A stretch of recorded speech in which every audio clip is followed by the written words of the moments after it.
Toutes les histoires que vous allez voir sont vraies. Essayez donc pas de régler l'image. Qui l'accompagne? Elle vient foutre la merde. Elle a pas plus de 8 ans. Papa, c'est quoi cette bouteille de lait? La cravate, c'est le fruit de l'année, bien sûr. J'ai décidé de dissoudre l'Assemblée nationale. Hey, pas de problème. Oh putain. Oh là là là là là là. What's in the fucking box? Bonjour, voici une vidéo unboxing, mais cette fois-ci du vrai unboxing. À l'origine, dans les années 90 d'avant, on prenait des objets dans une boîte, dans un carton. Et là, on va faire du vrai unboxing d'achat spécial années 90. Alors, il y a des objets des années 90, il y a d'autres qui sont plutôt en référence aux années 90, vous allez comprendre tout ça.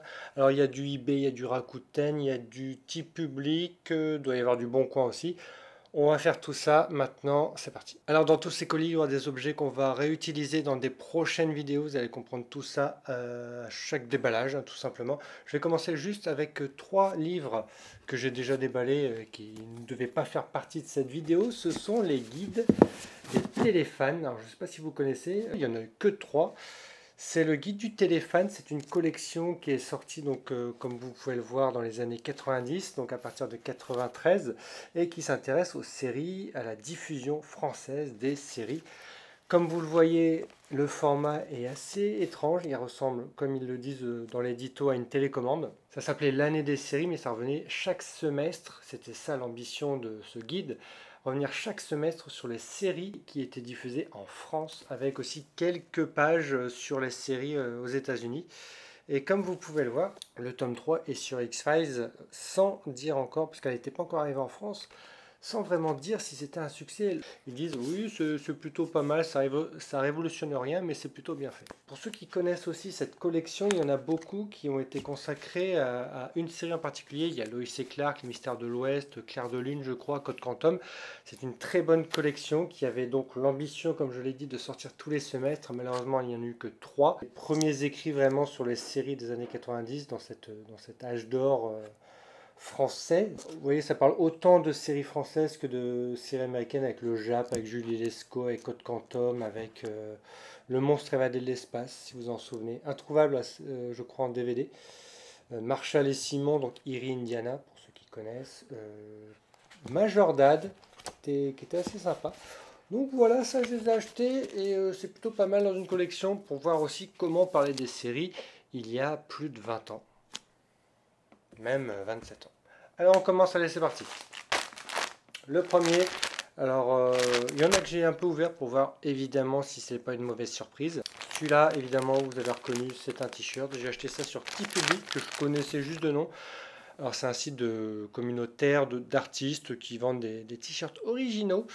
Là, j'en ai pris un en référence à une série qui m'a bercé, enfin qui m'a bercé non, qui m'a accompagné dans mon adolescence.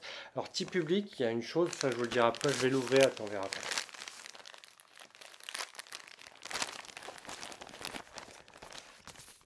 Alors, on avait le choix, c'est ça qui est toujours délicat dans les sites de t-shirts, le choix entre plusieurs types de t-shirts. Il y a du grammage dans les t-shirts, donc plus vous prenez gros, plus le t-shirt est épais. Les t-shirts épais, j'en ai beaucoup trop. J'en porte plus vraiment. Ça, moi, il me faut du tissu un peu léger. Et là, donc, et puis il faut voir aussi les tailles. Normalement, j'ai pris un S parce que ça devrait aller. Et si vous avez la référence, pour ceux qui connaissent, ah oui, Capside, oui, c'est Dawson. Et Class of 2001, c'est leur dernière année au lycée. Donc voilà, je voulais cette petite référence. Alors, j'avais pris bleu. Bon, c'est bleu, oui, si, c'est bleu, c'est beau. Il faut aussi un peu de couleur dans la vie. J'ai pris Capside High School Class of 2001. J'aurais pu le faire moi-même, c'est vrai, sur plein de sites possibles. Je crois Vistaprint, enfin, des choses comme ça. Ça m'aurait revenu peu de choses près au même prix. Là, j'ai payé plus d'une vingtaine d'euros, ce qui est un peu cher quand même pour un t-shirt. Je suis assez content de la matière. Maintenant, il faudra voir pour la taille. J'ai pris un S, mais par rapport à mon gabarit, ça devrait aller parce que c'est taille américaine. Et d'ailleurs, alors TeePublic, le petit bémol que j'ai par rapport à ce site-là, c'est qu'ils vous prennent donc, je crois que c'était 17 euros le t-shirt, plus les frais de port. Et ce qu'on ne vous dit pas, c'est qu'il y a des taxes. Et les taxes, elles n'apparaissent nulle part, sauf sur la facture finale. Je crois que même que c'était même pas le bon montant. Ça devait me mettre 4 euros de taxes et au final j'en ai eu pour 6 ou 7 euros de taxes. Donc ça fait quand même un t-shirt à plus de 25 euros je crois. En espérant qu'il tienne. Voilà, je suis assez content de la qualité. C'est assez souple. Pour l'été c'est très bien et pour l'hiver aussi. Pour pas que ce soit trop gros, pour pas avoir trop chaud dans le métro. Bref, on s'en fout. On passe au deuxième. Ça c'est Rakuten. J'ai quand même une petite cagnotte sur Rakuten donc j'en ai profité. Sinon... j'ai acheté, c'est un vendeur qui s'appelle Bela Lugosi, enfin B. Lugosi, je crois, un truc comme ça. Je crois que j'ai déjà acheté chez lui des choses X-Files parce que c'était un fan, peut-être un ancien fan, puisqu'il vend beaucoup de choses sur X-Files. Et là, j'aurais pu avoir un colis plus gros. Il ne retrouve plus malheureusement ses VHS. C'est dommage parce que j'avais commandé le premier film, enfin le premier film, le film qui était sorti en VHS en 95 ou 96 qui s'appelle The Turning, un film avec Gillian Anderson qui apparaissait un peu topless. Donc ils ont vendu ce film-là qui était nul, hein, où elle doit apparaître peut-être 5 minutes, donc cette scène-là.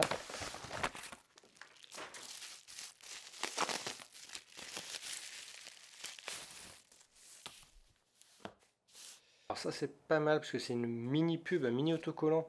Ah ouais, très très vintage. D'ailleurs avec une photo promo que je ne connais pas vraiment. Voilà, c'est un sticker pour les premières cassettes vidéo. C'est vraiment... Alors je vais dire c'est vraiment collector, ça dépend du gré de fan et de ce que vous pensez des stickers, mais ça c'est plutôt sympa. Alors j'ai acheté ça, c'est l'official map qui était proposé dans le magazine semi-officiel français sous une autre forme. Et là donc c'est une version officielle qui était vendue et qui est en plutôt bon état et qui montre...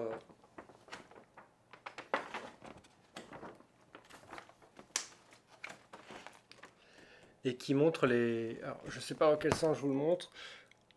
Voilà, l'endroit des enquêtes de Mulder et Scully pendant les 3 premières saisons, je crois. C'est plutôt sympa, c'est collector, il n'y en a pas vraiment beaucoup. Enfin, c'est trouvable, mais à des prix plus ou moins élevés.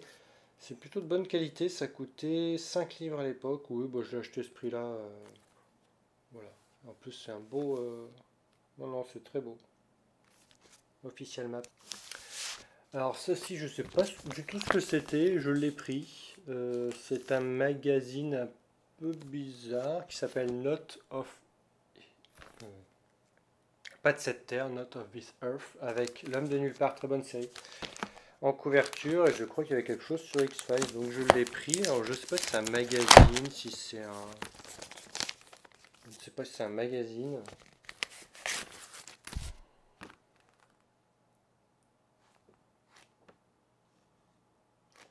Ah, d'accord, c'est un abécédaire de la série, c'est plutôt sympa. Parce que pour ceux qui ne savent pas, donc je suis webmaster de LVEI, La Vérité est ici, le site français sur X-Files qui existe depuis plus de 20 ans. Et j'avais en projet de faire un abécédaire d'X-Files, qui est quand même une sacrée somme de travail, et là il y a tout. Maintenant c'est plutôt pas mal, je ne savais pas du tout ce que c'était. D'accord. Ok, bah c'est plutôt pas mal, en plus il est dans un très très bon état. Et de l'autre côté, donc c'est... Ah, drôle de chance. Je sais pas si vous vous rappelez de cette série. Avec un mec qui avait une sacrée chance d'ailleurs. Et qui s'est arrêté au bout d'une saison. J'aime bien ces petits bouquins comme l'année des séries qui reviennent sur les séries des années 90. C'est toujours intéressant de savoir comment on parlait de séries à l'époque. Donc c'est sympa, pour l'instant je suis plutôt content. On passe au suivant. Ça ne vient pas des années 90, mais c'est sur les années 90. C'est les Inrock, non, Technicart, pardon, qui avait fait un recueil d'articles, je crois. Alors, je ne sais pas si c'est les articles de l'époque ou simplement un hors-série qu'ils ont fait sur les années 90. Alors, c'est un peu austère au niveau de la maquette. Pas très fun. Mais il y a beaucoup de texte. Alors même dans le sommaire, on ne sait pas de quoi il parle, quoi. C'est des titres un peu... genre l'homme de demain serait-il le toxicomane d'hier? On ne sait pas de quoi il parle. Mai 68, super dans les années 90, bon. Comment je me suis fait chier au bureau? On ne sait pas de quoi ça parle. Tout le monde il est bof, on ne sait pas de quoi ça parle. On dirait le sud. Techno futur, on ne sait pas. Il y a quand même Ophélie Winter en son temps, Will Smith dans Le Prince de Bel-Air, il y a le Nokia 3310, il y a Mister Oiseau, il y a la Game Boy, ou le Game Boy, débat, le Tatou, la Twingo, ok. On verra bien, on va lire, si ça peut aider à quelque chose, j'en ferai une vidéo, ça m'étonnerait. Mais je peux peut-être apprendre des trucs, et c'est aussi ça un peu le travail de rétrovision que j'essaie de faire, c'est de savoir comment, je me répète, comment parler des années 90, voire début 2000, à l'époque et maintenant. On passe au suivant. C'est très bien emballé. Ah!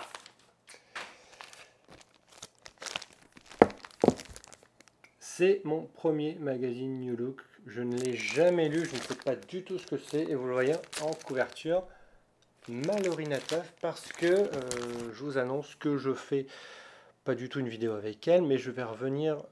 C'est pour 2 vidéos que j'ai acheté celui-ci. Première vidéo, c'est sur les interdits. Ça sera un zone 90 spécial interdit. Il y a la fameuse histoire de la petite culotte oubliée de Mallory Nataf sur le plateau du Jackie Show. Ça, on va en reparler. On va y revenir dessus. Et aussi pour une prochaine vidéo, je vais parler des sex symboles des années 90. Donc pas de Pamela Anderson, pas de Claudia Schiffer, pas de Gillian Anderson, pas de Tiffany Amber Thiessen. C'est vraiment que des Français. Donc il y a Ophélie Winter et Mallory Nataf. Alors on va ouvrir, on va voir ce que ça donne. Alors le scandale de la petite culotte, ça a fait capoter le miel et les abeilles. Donc elle en a profité aussi, parce qu'elle faisait un peu le buzz, pour raconter cette histoire-là, de la petite culotte. Et puis se dévergonner un petit peu, parce que quand on vient d'une site comme AB, eh bien on fait un peu la sainte nitouche, quoi. Ah tiens Marlène, si vous vous souvenez de Marlène, eh ben on en parlera dans cette vidéo-là. Ah oui, d'accord. Ah oui. Ah oui, New Look, c'est vraiment comme Playboy. Je pensais que c'était plus comme FHM, mais non, c'est vraiment comme Playboy, quoi. Ah oui. Alors pourquoi j'ai acheté celui-là? Parce qu'il y a donc le fameux calendrier de Mallory Nataf. Ah oui, non, c'est ouf. Et le calendrier est plutôt... Oui, plutôt sympa. C'est vrai que ça change son image. Alors je vous montre rapidement les photos pour pas que ça soit censuré par YouTube. Voilà. C'est vrai que là, le New Look avec Mallory Nataf est quand même un numéro collector. Parce qu'après ça, je crois qu'elle a totalement disparu également. Donc voilà, on reviendra sur cette histoire de la petite culotte et des sex symboles françaises. Voilà, pour ceux qui collectionnent les trading cards, ceci est une hobby box et dedans il y a les sachets de cartes à acheter. Alors souvent c'est un présentoir, mais cette box là aussi se collectionne et j'en ai acheté plusieurs, vous allez voir. Ce que j'ai appris d'ailleurs récemment, vous le verrez dans les autres, c'est que dans une boîte comme celle-ci, il y a au moins un set complet. Et là ici c'est les dernières qui sont sorties, enfin les avant-dernières que le Rittenhouse a faites pour X-Files saison 10 et 11. Le paquet, enfin la boîte est plutôt belle. Est plutôt joli et vous voyez c'est encore scellé, il y a encore le plastique et c'est vraiment un plastique officiel, parce que pour savoir si ça vaut le coup d'en acheter, il y en a qui les vendent, qui les replastifient, mais il y en a qui sont ouvertes, et quand elles sont ouvertes c'est que les acheteurs ont pesé les paquets de cartes pour savoir s'il y avait des spéciales dedans, parce que souvent les spéciales sont un peu plus grosses, un peu plus épaisses, enfin voilà, et donc le paquet est plus gros et pèse plus lourd. Donc ils pèsent chaque paquet, prennent les plus lourds, gardent les sachets et refont des boîtes comme ça et vendent à ceux qui n'y connaissent pas grand chose. Donc moi j'ai acheté les scellés parce que dedans il y a au moins 3 cartes spéciales. Des hologrammes, ça peut être je sais pas moi, des autographes, des pieceworks. Alors les pieceworks ce sont des morceaux de vêtements portés a priori par les acteurs lors de tournage. Et dans celle-ci, dans cette boîte, il y a au moins 3 autographes, plus des spéciales. Et au prix que je l'ai acheté, alors si je tombe sur un autographe, il y a des autographes, évidemment, les autographes doubles de Duchovny Anderson valent facilement plusieurs centaines d'euros. Donc elles sont plus rares, évidemment. Mais là, il y en a au moins 3. Alors il peut y avoir évidemment les moins chers, qui valent peut-être 20 ou 30 euros, ou les plus chers, donc 300, 400, 500 euros. Et au prix que j'ai payé la boîte, si je tombe sur un bon autographe et des bonnes spéciales, eh ben je m'en tire plutôt pas mal pour le prix. Et cet unboxing sera fait sur la chaîne LVEI du site X-Files LVEI dont je vous ai parlé tout à l'heure. Donc il y a aussi une chaîne YouTube et je ferai un unboxing dessus. Donc voilà, on passe. Alors là c'est le gros paquet parce que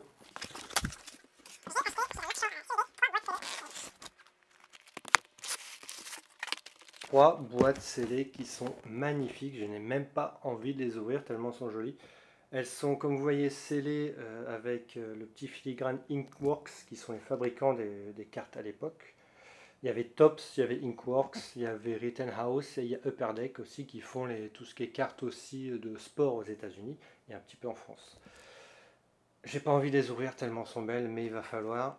Et donc dedans, alors c'est là que j'ai appris que chaque boîte, il y a au moins un set complet. Donc là, c'est 90 cartes pour les saison 8. Donc box de la saison 8, magnifique, hologramme. Vous voyez, on l'ouvrait et on mettait ça sur le présentoir et on achetait les paquets dedans. Il y a, je crois, 24 paquets. Il y a 24 paquets dedans. Un tous les 17 paquets. Il y a 2 piecework et autographe cards. Donc au moins un autographe, au moins une piecework, sachant que les piecework, ça va entre 20 et 100 euros. Et là, je les ai achetés, bon, je ne vais pas vous dire les prix, mais je pense que je m'en tirerai plutôt pas mal. Je les ai déjà tous au niveau des sets de base.